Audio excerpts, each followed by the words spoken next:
Hello guys, कैसे हो आप लोग। तो आज की इस वीडियो में हम सॉल्व करेंगे लीड कोड का डेली क्वेश्चन है minimum cost walk in weighted graph.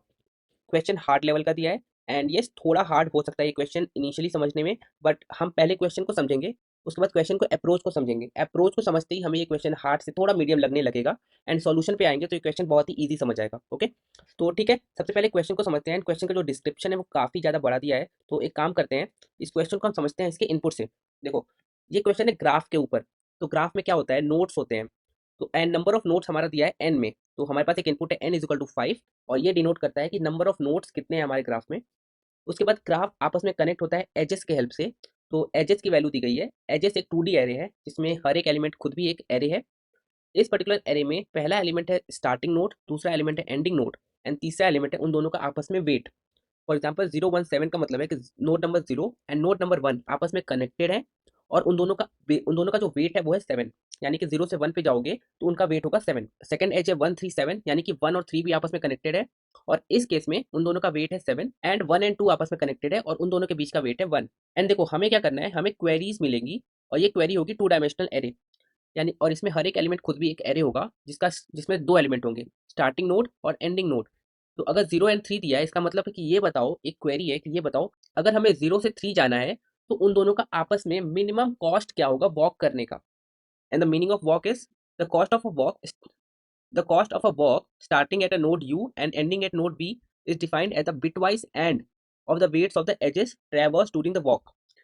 तो इसको सिंपल बोले तो अगर 0 से 3 जाना है, तो 0 से 3 में हमें जितने भी पाथ मिले हैं बीच में, या जितने भी एज मिले हैं 0 से 3 जाने में, उन सारे एज का जो वेट है, फॉर एग्जाम्पल 7 है या 1 है, हमें उन सारे एजेस का, हमें उन सारे एज के वेट का बिटवाइज एंड करना है। ठीक है, और वो होगा 0 से 3 के बीच में, और वही होगा हमारा 0 से 3 जाने का कॉस्ट। हमें एक ऐसा पाथ फाइंड करना है कि 0 से 3 जाने का जो कॉस्ट है वो मिनिमम होना चाहिए। ओके, एंड 0 से 3 के जाने का जो कॉस्ट देखोगे तो वो है 1। एंड एक और क्वेरी है 3 से 4 जाने का। तो 3 से 4 अगर जाना है, देखो कोई भी एज नहीं है 3 से 4 पे जाने का, तो इस केस में आउटपुट होगा -1। ओके, तो ठीक है, एक बार ये समझ, देखो -1 वाला तो क्लियर है, अगर दोनों आपस में कनेक्टेड नहीं है तो -1 आएगा, क्योंकि कोई भी हमारे पास पाथ नहीं है इन दोनों को आपस में कनेक्ट करने का। बट अगर दोनों आपस में कनेक्टेड है, जैसे 0 और 3 कनेक्टेड है, ठीक है, तो उसका वैल्यू 1 कैसे आया वो देखो। तो एक काम करते हैं, उसके लिए चलते हैं अपने ड्राइंग पैड पे, और ड्राइंग से समझते हैं इस क्वेश्चन के अप्रोच को और सॉल्यूशन को, और ड्राइंग से समझते हैं कि जो गिवन इनपुट है 0 3, उसका वैल्यू 1 कैसे आया। देखो यहाँ पे अगर 0 और 3 को आपस में कनेक्ट करना है तो कैसे करोगे। देखो, एक बात हो सकता है 0 से 1 एंड 1 से 3। ठीक है, अभी इस केस में कितने एजेस आए हैं बीच में वो बताओ। तो टोटल नंबर ऑफ एजेस है 2, वो है 0 से 1 का एंड 1 से 3 का। इसका वेट है 7, इसका वेट है 7, देख सकते हो अपने ग्राफ में। तो 7 एंड 7 करना है, यानी कि बिटवाइज एंड करना है दोनों का, और इसकी वैल्यू आएगी 7। बट आउटपुट आया है 1। देखो वो कैसे आया है वो समझो, और वो समझने से पहले देखो, बिटवाइज एंड की एक सबसे इंपॉर्टेंट प्रॉपर्टी है, वो ये है कि अगर दो एलिमेंट्स है ए एंड बी, और इन दोनों का बिटवाइज एंड करोगे, ठीक है, तो जो मैक्सिमम वैल्यू आने की पॉसिबिलिटी है वो इन दोनों की मिनिमम वैल्यू से ज़्यादा नहीं होगी। ठीक है, तो इन दोनों का जो भी मिनिमम होगा, फॉर एग्जांपल लेट्स से कि ए की वैल्यू मिनिमम है दोनों में, तो जो मैक्सिमम वैल्यू आने की पॉसिबिलिटी है वो ए से ज़्यादा नहीं हो सकती। तो अगर इस प्रॉपर्टी का यूज़ करो और एक और एलिमेंट से एंड कराओ, एंड सी, यानी कि ए एंड बी एंड सी किया, तो इस केस में जो मिनिमम वैल्यू होगी वो होगी ए बी एंड सी की मिनिमम वैल्यू।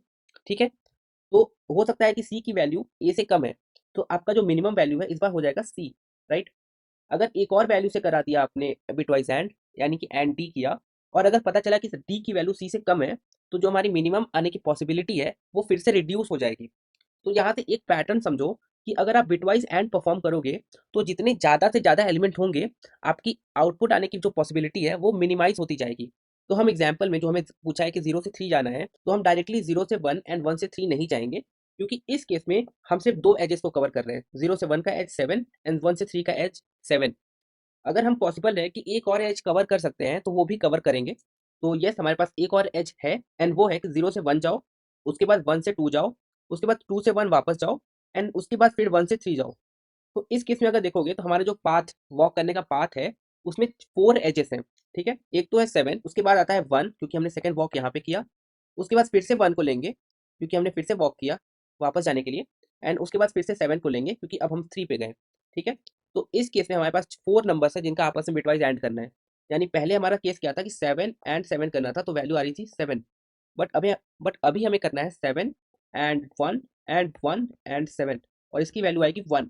तो 7 और 1 में 1 की वैल्यू मिनिमम है और इसीलिए हमारा आउटपुट में 1 आया है। ठीक है, क्योंकि हमें मिनिमम वैल्यू रिटर्न करनी है। देखो अभी इस पर्टिकुलर सिनेरियो को समझने के बाद हमें ये तो आइडिया लग गया, अगर हमें एक गिवन स्टार्टिंग पॉइंट से एंडिंग पॉइंट जाना है तो मैक्सिमम एजेस को कवर करते हुए जाना है। ठीक है, यानी कि सेम पाथ पे मल्टीपल टाइम वॉक करना पड़ सकता है, जैसे कि यहाँ पे हमने 0 से 1, 1 से 2, 2 से 1 और 1 से 3 गए थे। एक और चीज ध्यान रखना कि एक ही पाथ पे मल्टीपल टाइम वॉक करने से बहुत ही ज्यादा फायदा नहीं मिलेगा। तो यहाँ पे कहने का मतलब है कि अगर हमारे पास एक पाथ है जिसमें कि वैल्यू वेट है 7 एंड 7, तो इसका आउटपुट तो 7 आएगा। बट अगर हमारे पास एक पाथ है 7 एंड 1 एंड 1 एंड 7 और इसका आउटपुट आएगा 1, इस पाथ में अगर देखोगे तो 7 दो बार आता है एंड 1 दो बार आता है। ठीक है, और इन सबका आपस में एंड किया तो आउटपुट कितना आया 1। बट इसको इक्वली हम रिप्रेजेंट कर सकते हैं 7 एंड 1 में। 7 एंड 1 की वैल्यू आएगी 1, तो इसमें अगर कितनी बार भी 1 एंड 7 ऐड करो वैल्यू चेंज नहीं होगा। ये होता है बिटवाइज एंड की एक प्रॉपर्टी। तो अभी इन प्रॉपर्टीज और इस पर्टिकुलर अप्रोच को समझने के बाद हम अपने सॉल्यूशन पे कैसे आएंगे वो देखो। सबसे पहले बेस केस को कवर करते हैं। बेस केस का मतलब हो गया कि एक ऐसा केस जिसमें हमें आउटपुट आएगा -1। तो -1 कब आएगा? जब दो एज आपस में कनेक्टेड नहीं होंगे, जैसे कि 3 और 4 के केस में वो दोनों आपस में कनेक्टेड नहीं है, तो इस केस में आउटपुट आता है -1, राइट। तो ये कैसे पता करोगे कि दोनों आपस में कनेक्टेड है कि नहीं? तो उसके लिए हमें जो एजेस दिए गए हैं, इन एजेस की हेल्प से एक एक ऐसा डेटा स्ट्रक्चर क्रिएट करना है जिससे हम ये पता लगा सके कि दो नोड्स आपस में कनेक्टेड है कि नहीं। ओके, और अगर कनेक्टेड नहीं होगा तो आउटपुट आएगा -1। अब यहाँ पे ग्राफ पे नोटिस करो, ये जो ग्राफ है ये दो ग्रुप्स बना रहा है। एक ग्रुप है लेफ्ट हैंड साइड में और एक ग्रुप है राइट हैंड साइड में, है ना। और सेम ग्रुप में अगर देखोगे, हमारे पास दो ग्रुप है, ग्रुप 1 और ग्रुप 2, और सेम ग्रुप में सारे एलिमेंट्स आपस में कनेक्टेड है। ओके, अगर ग्रुप नंबर 1 में देखोगे तो 0 2 से कनेक्टेड है, 0 3 से कनेक्टेड है, 3 2 से भी कनेक्टेड है। मतलब कोई ना कोई ऐसा पाथ एग्जिस्ट करता है एक सेम ग्रुप में जिससे कि हम एक पॉइंट से दूसरे पॉइंट पे जा सकते हैं। और दूसरा ग्रुप भी देखोगे तो 4 ही है सिर्फ, बट अगर 4 के अलावा एक और एलिमेंट होता, एज्यूम करो कि 4 के अलावा एक एलिमेंट है 5। ठीक है, तो हम 4 से 5 जा सकते हैं, 5 से 4 जा सकते हैं, बट 5 से 3, 5 से 1 या 4 से 3, 4 से 1 नहीं जा सकते। सब यानी कि सबसे पहले हमें क्रिएट करना है ग्रुप्स, और एक बार ग्रुप्स क्रिएट कर लिया और हमें कोई भी क्वेरी आती है, फॉर एग्जाम्पल 0 से 3 आती है, या फिर 0 से 2 या 1 से 2, इन इन तीनों के केस में आउटपुट क्या होगा? देखो आउटपुट इन तीनों के केस में सेम होगा, और इसका रीजन ये है कि हमें मैक्सिमम से मैक्सिमम एजेस को कवर करना है। और अगर वो सेम ग्रुप को बिलोंग करेंगे तो इन सारे ग्रुप्स के एजेस को कवर कर लोगे तो वो इस पर्टिकुलर ग्रुप के किसी भी क्वेरी का आंसर होगा। और इसका प्रूफ क्या होगा? देखो, अगर आपको सिर्फ 0 से 1 जाना है तो 0 से 1 जाओगे तो इसका कॉस्ट क्या है? 7, बट आउटपुट 7 नहीं होगा। देखो ये हमारा एक ग्रुप है, राइट, और इस ग्रुप में हमने ऑलरेडी एक ऐसा पाथ फाइंड किया है 0 से लेकर के 3 में जिसका आउटपुट है 1, और हमने ये बोला कि किसी भी सेम ग्रुप में किसी भी दो एजेस के बीच में जाने के लिए जो कॉस्ट लगेगा वो होगा सेम। तो 0 से 1 का कॉस्ट 1 कैसे आएगा? देखो हम क्या करेंगे, 0 से 1 जाएंगे, उसके बाद 1 से 2 जाएंगे, उसके बाद वापस आएंगे 2 से 1, एंड उसके बाद 1 से 0 जाएंगे। और रीजन ये है कि अगर हम सिर्फ 0 से 1 जाते हैं तो हमारे पास सिर्फ एक एज होगा जिसका वेट होगा 7। लेकिन हम इसको और रिड्यूस करेंगे तो हम क्या करेंगे, जितने भी पॉसिबल पाथ हैं इस पर्टिकुलर ग्रुप में उन सबको कवर करेंगे। तो 1 से 2 पे जाएंगे, 1 से 2 पे गए तो एक और हमारे पास एज मिल गया 1, तो 1 लिखते हैं यहाँ पे। अब फिर से हम 2 पे 1 जाएंगे, 2 से 1 पे जाएंगे तो इसकी वैल्यू हो जाएगी 1।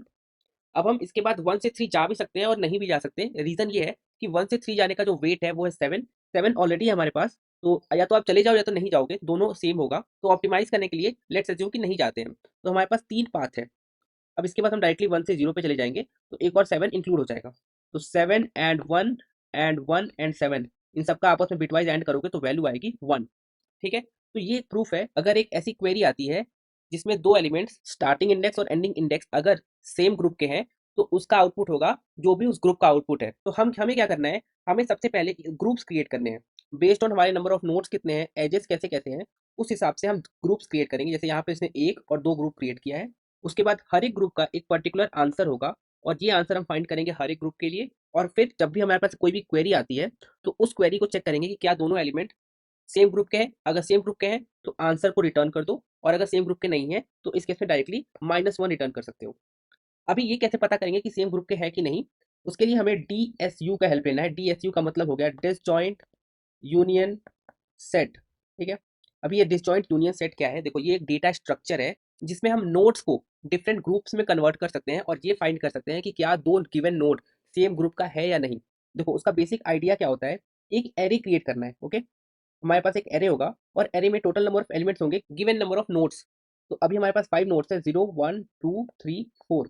ओके, और इनिशियली आपको ये एज्यूम करना है कि कोई भी ग्रुप एग्जिस्ट नहीं करता।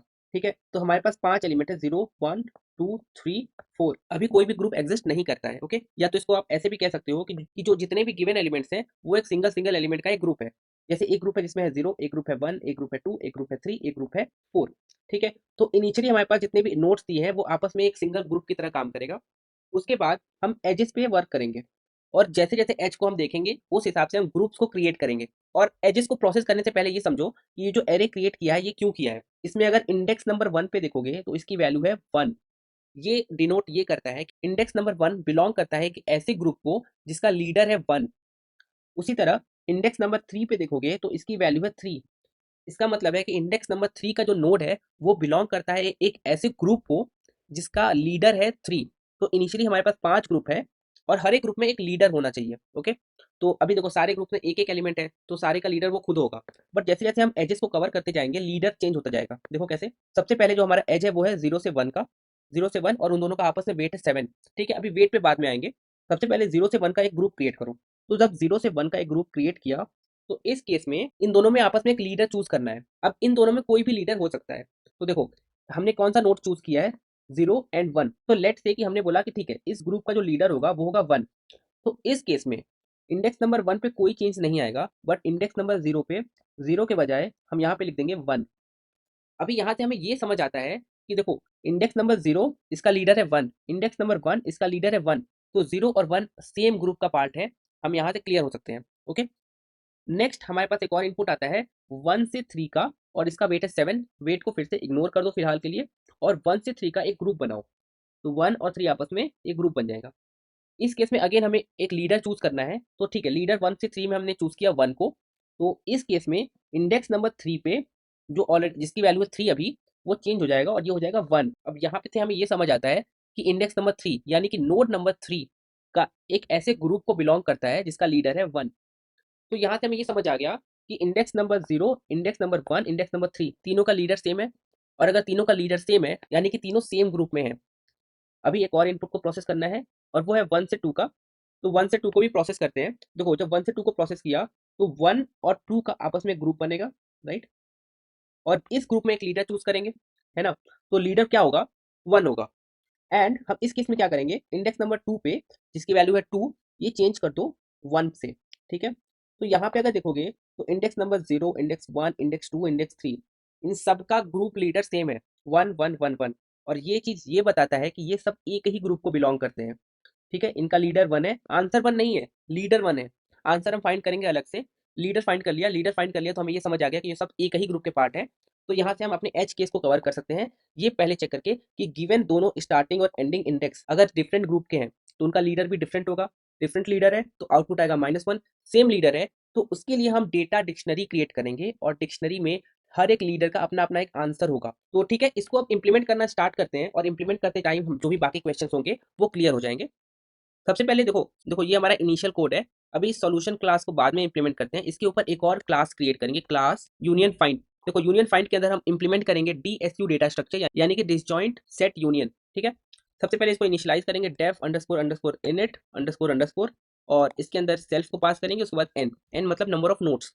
और उसके बाद अपना एक लीडर वाला एरे क्रिएट करेंगे, उसको कहते हैं set self dot root is equal to array. और इस एरे में इनिशियली लीडर जो होगा वो नोड का ही इंडेक्स होगा। तो आई और आई इन रेंज n। ठीक है, ये तो हो गया इनिशियली। उसके बाद हम मर्ज करेंगे जितने भी गिवन एजेस है और एजेस के हेल्प से हम एक ग्रुप क्रिएट करेंगे। तो उसके लिए हमें क्या करना है, हमें मर्ज करना है गिवन नोड्स को एजेस के हेल्प से। तो डेफ मर्ज, एक मर्ज नाम का मेथड बनाएंगे और इसके अंदर दो वैल्यूज आएंगी, x, y। अभी x क्या है, स्टार्टिंग इंडेक्स, y है ending index. x and y दो नोड्स हैं एंड इन दोनों को आपस में मर्ज करना है यानी कि सेम ग्रुप में डाल देना है। तो सेम ग्रुप में डालने के लिए सबसे पहले ये चेक करो कि इन दोनों का लीडर सेम है या नहीं। तो root x is equal to self dot find x and root y is equal to self dot find y. Find method को हमें इंप्लीमेंट करना है, बट फाइंड में हमें क्या करना है, फाइंड क्या करेगा, फाइंड ये चेक करेगा ये जो गिवन एलिमेंट है एक्स ये किस ग्रुप को बिलोंग करता है और गिवन एलिमेंट वाई किस ग्रुप को बिलोंग करता है। ठीक है, ग्रुप को बिलोंग करने का मतलब है कि उनका लीडर कौन है। और अगर लीडर सेम है यानी कि root of x is equal equal to root of y, तो यानी कि ये दोनों सेम ग्रुप को बिलोंग करते हैं, ये हमें ऑलरेडी पता है। तो इस केस में हमें कुछ भी परफॉर्म नहीं करना, उन दोनों को आपस में मर्ज नहीं करना। रीजन ये है कि वो आपस में ऑलरेडी मर्ज्ड हैं। लेकिन अगर वो मर्ज नहीं है तो इस केस में सेल्फ डॉट रूट, यानी कि अभी हमें रूट को अपडेट करना है। और किसके लिए अपडेट करोगे, तो आप रैंडमली या रैंडमली आप चूज कर सकते हो, या तो रूट ऑफ एक्स को कन्वर्ट करो या तो रूट ऑफ वाई को। तो ठीक है, हम चूज करते हैं रूट ऑफ एक्स, कि रूट एक्स का जो एज है उसका जो पेरेंट या उसका जो लीडर होगा वो रूट वाई हो जाएगा।